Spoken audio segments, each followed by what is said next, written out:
asalaamaaleykum wa rahmatullah asalaamaaleykum waa Sénégal ak doomi Sénégal fépp fi ngeen manti nekk maa ngi leen di nuyu maa ngi leen di ñaanal jàmm di ko sakku si yéen tey la lundi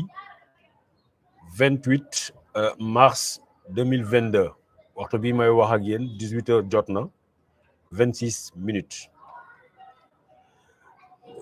mbokk yi démb defoon naa benn live jàkkaarloo ak Sénégal wax leen ni opération bi ñu xalaatoon ni moo doon am Ziguinchor ma ne leen policiers yi nga xam ne ñëwoon nañu Ziguinchor wax leen ni seen présence ça n'avait rien à voir ak Ousmane Sonko parce que waxtu woowu policiers yooyu nekk fa kii di Ousmane Sonko boobu moom mu ngi woon fii Dakar waxoon naa leen expliquer leen ni la présence de ces policiers là se justifie si information yu ñu am ak suñuy analyse si deux faits majeurs mooy d'abord ki nga xam ne mooy Ousmane ki nga xam ne mooy le procès de Boffa Bayotte bi nga xam ne moom lañ doon tenir fële ca Ziguinchor. Deuxième chose, opération ratissage bi nga xam ne armée sénégalaise mu ngi koy def dans le nord Sindian contre les bastions de Salif Sadio. Donc armée bu quitté yenn zones yi mu avancé dafay bàyyi ay zones yu libre yooyu la gendarmerie renforcée zone périphérique bi li si des police def déploiement au niveau de Ziguinchor. démb laa leen defaloon live boobu expliquer leen ni leen comme ni ma ko waxee woon ci plateau Seneweb ne leen l'audition de Ousmane Sonko dans le fond par le doyen des juges ça va se faire cette semaine. bi ma leen di wax booba dafa fekk ay éléments yu factuels ay éléments yu dëgër la ñu basé woon parce que entre autres loolu moo taxoon Ousmane Sonko mu jógee Ziguinchor mu ñëw fii Ndakaaru tey ñu prévoiroon li nga xam ne mooy doon rencontre entre ses avocats ak ki nga xam ne mooy doyen des juges pour que ñu préparer li nga xam ne mooy nekk l'audition de Ousmane Sonko parce que bu ngeen di fàttaliku nee naa leen dossier bi pour que ñu mën koo setal wax ko wala pour ñu mën a yónni dossier bi ñu dem en jugement il faut impérativement mu ñëw ci bureau doyen des juges gannaaw ki nga xam ne mu ñu mën a éviter li yëpp mooy le procureur Bassirou Gueye yemalewul dossier bi nee na am na ay éléments yoo xam ne bëgg nañu éclaircir ko ba yónnee ko fële nga xam ne mooy bureau doyen des juges ma fàttali leen ni dossier bi du doyen des juges moo ko jotoon ki nga xam ne moo di Mamadou Seck 8e cabinet moo ko jëloon gannaaw bi nga xam ne amul lu dëgër ci dossier bi te bëgguloon def liggéey bi nga xam ne moom lañ ko bëgg a defloo dañu jël dossier bi jox ko Samba Sall dem si yàlla tey Maham Diallo moom moo donn dossier bi tey ji nag moo doon la rencontre de toutes les chances la rencontre bi mënoon a tax ñu auditionner Ousmane Sonko pour la première fois parce que nekkul brigade nekkul section de recherche nekkul par le premier doyen des juges kenn mësu ko entendre tey da doon nekk opportunité pour ñu entendre ko ci biir semaine bi waxoon naa ko ci plateau kii di Seneweb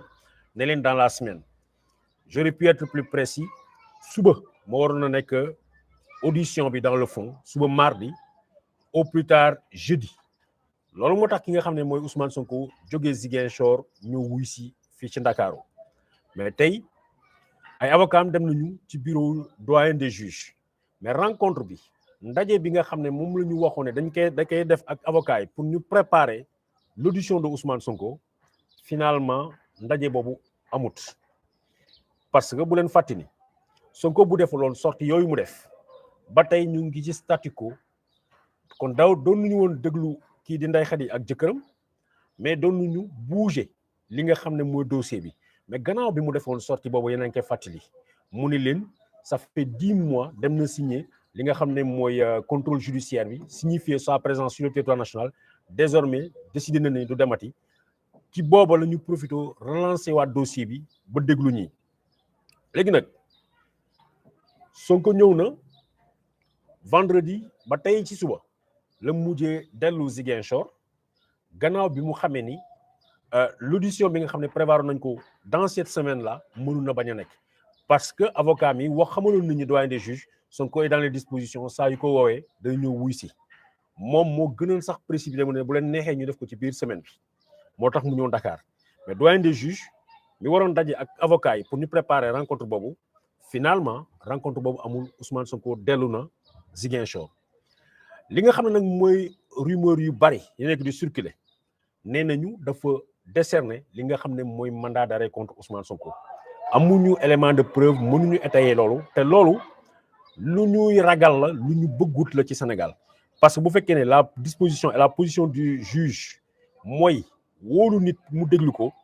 nit kooku bu njëkkee jël sax avance mu ñëw ci sa bureau wala mu ñëw nekk à ta disposition pour nga mën koo dégluwuloo ko nga bëgg a lancer un mandat d'arrêt loolu amul finalité lu dul mu yee fitna parce que mandat d'arrêt il faut que ma expliquer leen ko mandat d'arrêt la plupart du temps juge yi dañ koy décerner ak mandat d'amener surtout dem na ngeen jàpp ko ngeen indi ko ma déglu ko la mandat d'arrêt ordonnance la boo xam ne juge bi bu ko signé mooy fi ngeen jàpp nit ki fu ngeen ko mënti fekk jël leen ko ngeen yóbbu ko ca kaso bu gën a bu njëkk bu nekk ci wet wax par exemple tey buñ ko décerné woon un mandat d'arrêt à Ziguinchor les officiers de police judiciaire bu Ziguinchor y compris même les huissiers de justice mën na Ousmane Sonko fu mu nekk ñu ne ko mu ci type téye yóbbu ko ci prison bu leen gën a jege huissier de justice officier de police judiciaire ku mu mënti doon mën na ko jàpp yóbbu ko ci prison bu ko gën a jege il faut mu fanaan prison juge bi organisé wu dans les 24 heures mu indi ko mu auditionné ko wala mu programme dans les 24 heures mu ne telle période laay déglu diw en attendant na nekk ci kaso bi loolu mooy mandat d'arrêt ñu bëgguñu yéenewuñu ñu dem ci phase ak situation bu mel noonu même bu fekkee ne nit ñu bare xalaat nañu ni loolu moo war a mën a tax juge d'instruction bi nga xam ne nekkoon na dans les dispositions pour déglu ko dans la semaine mu décider rencontrer tout ñi nga xam ne ñooy avocats yi pour la petite histoire fan yi ñu génn lu mel noonu moo daloon ki nga xam ne mooy madame Aïssatou Seydi muy jabaru Diop Iseg juge bi bu ñu ko bëggee entendre dafa décerner mandat d'arrêt à la brigade de recherche bi mu jëli ko bi ñu ko indee alors que juge bi mënoon na toog ak moom ci jour bi deful loolu nee na yóbbu leen ko kaso ba mu fanaan le lendemain mu génne ko mu daal di ko remettre encore en liberté muy 24 heures de détention la plupart du temps gis nañ ni l'objectif c'est de wax ni nit ki jaar na prison jàllale nañ ko prison ñu ragal nag xalaat ni peut-être scénario bu mel noonu duñu ko gis fii mais nit koo xam ne convoqué nañ ko wala boog convoqué wuñu ko si boppam moom ci boppam moo suscité convocation boobu ñëw na Sénégal ñëw na Dakar vendredi samedi dimanche ba tey alors que avocat yi dañ demoon doo ak juge bi pour que ñu finaliser ñu caler benn date bi nga xam ne moom mooy doon suñu audition